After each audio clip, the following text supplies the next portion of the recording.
साथियों, 1947 में जब मां भारती के टुकड़े हुए,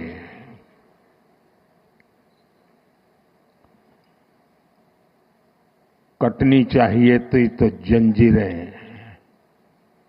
लेकिन काट दी गई भुजाएं। देश के 3 टुकड़े कर दिए गए।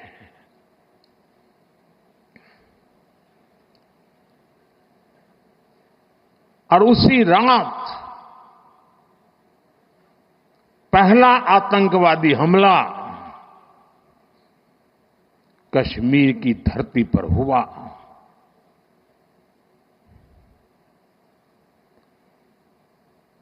मां भारती का एक हिस्सा आतंकवादियों के बलबूते पर, मुजाहिदों के नाम पर पाकिस्तान ने हड़प ले लिया।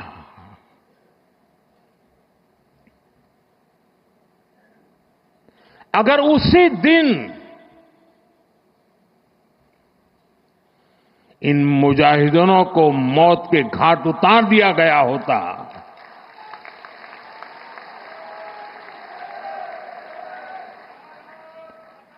और सरदार पटेल की इच्छा थी कि पीओके वापस नहीं आता है तब तक सेना रुकनी नहीं चाहिए, लेकिन सरदार साहब की बात मानी नहीं गई और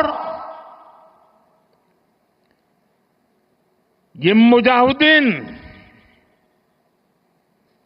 जो लहू चख गए थे,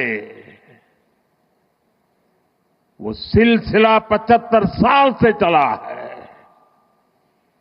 पहलगाम में भी उसी का विकृत रूप था। 75 साल तक हम झेलते रहे और पाकिस्तान के साथ जब युद्ध का नौबत आई, तीनों बार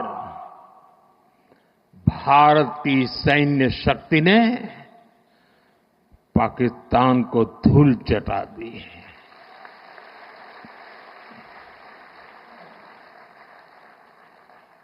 और पाकिस्तान समझ गया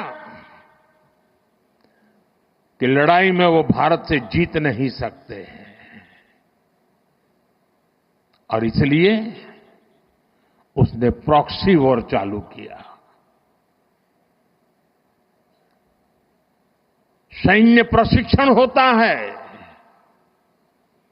सैन्य प्रशिक्षित आतंकवादी भारत भेजे जाते हैं और निर्दोष निहत्थे लोग,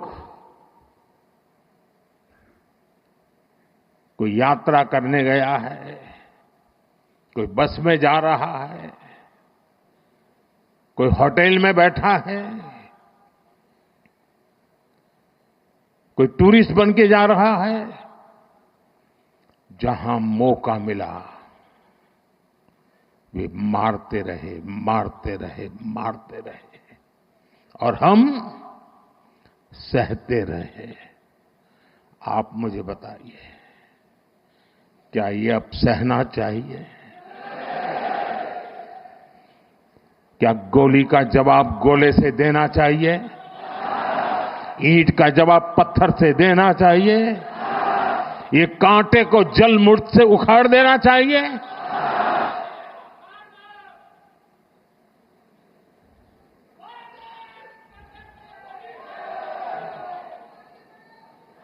साथियों, ये देश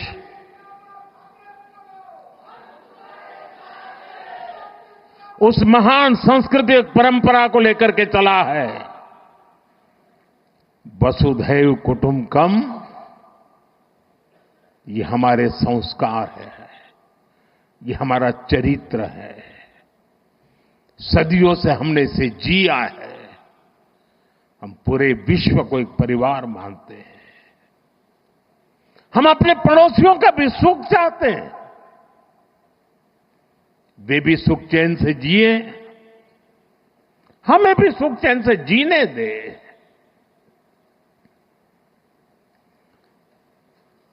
ये हमारा हजारों साल से चिंतन रहा है।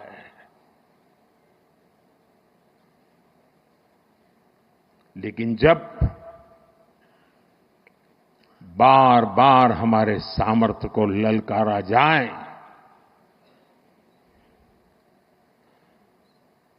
तो ये देश वीरों की भी भूमि है।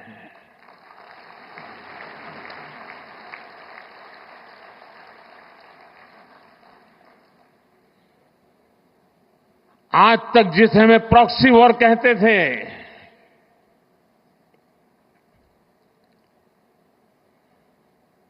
6 मई के बाद जो दृश्य देखे गए, उसके बाद हम इसे प्रॉक्सी वॉर कहने की गलती नहीं कर सकते हैं। और इसका कारण है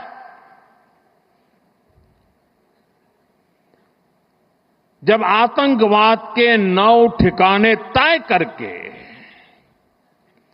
22 मिनट में, साथियों 22 मिनट में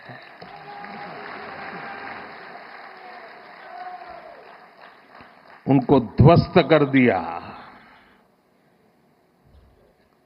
और इस बार तो सब कैमरा के सामने की सारी व्यवस्था रखी थी ताकि हमारे घर में कोई सबूत न मांगे। अब हमें सबूत नहीं देना पड़ रहा है, वो ऊपर वाला दे रहा है।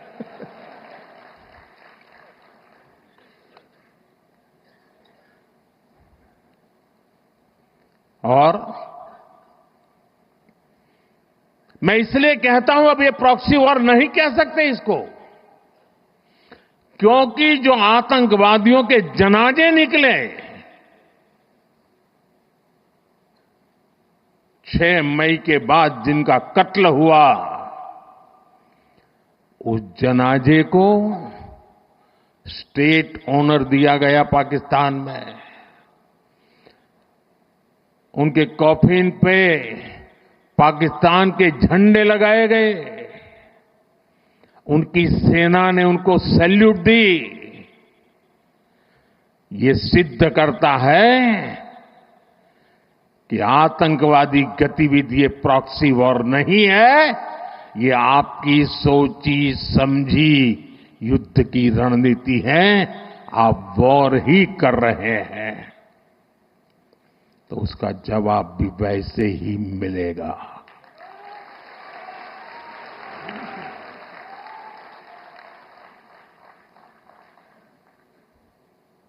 हम अपने काम में लगे थे, प्रगति के राह पे चले थे।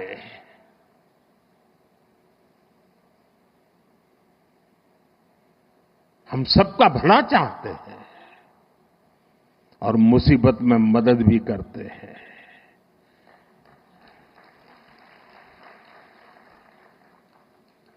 लेकिन बदले में खून की नदियां बहती है।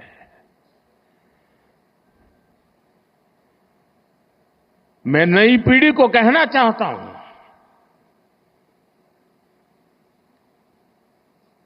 देश को कैसे बर्बाद किया गया है।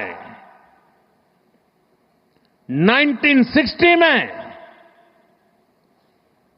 जो इंडस वाटर ट्रीटी हुई है, अगर उसकी बारीकी में जाएंगे तो आप चौंक जाएंगे। यहां तक तय हुआ है उसमें कि जो जम्मू कश्मीर की अन्य नदियों पर डैम बने हैं, उन डैम का सफाई का काम नहीं किया जाएगा, डिसिल्टिंग नहीं किया जाएगा। सफाई के लिए जो नीचे की तरफ गेट है वो नहीं खोले जाएंगे। 60 साल तक ये गेट नहीं खोले गए और जिसमें 100% पानी भरना चाहिए था, धीरे धीरे इसकी कैपेसिटी कम हो गई, 2%, 3% रह गया। क्या मेरे देशवासियों को पानी पर अधिकार नहीं है क्या? उनको उनके हक का पानी मिलना चाहिए, नहीं मिलना चाहिए क्या? और अभी तो मैंने कुछ ज्यादा किया नहीं है।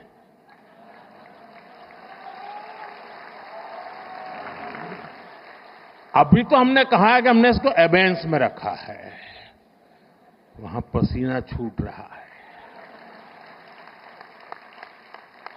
और हमने डैम थोड़े खोल करके सफाई शुरू की।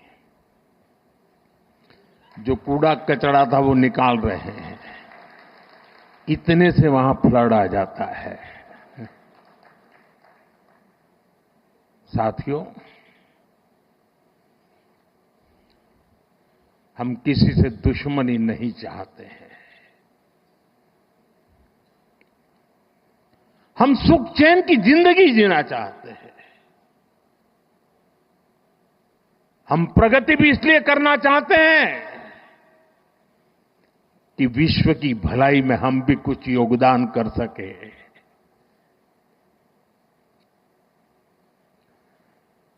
और इसीलिए हम एक निष्ठ भाव से कोटि कोटि भारतीयों के कल्याण के लिए प्रतिबद्धता के साथ काम कर रहे हैं।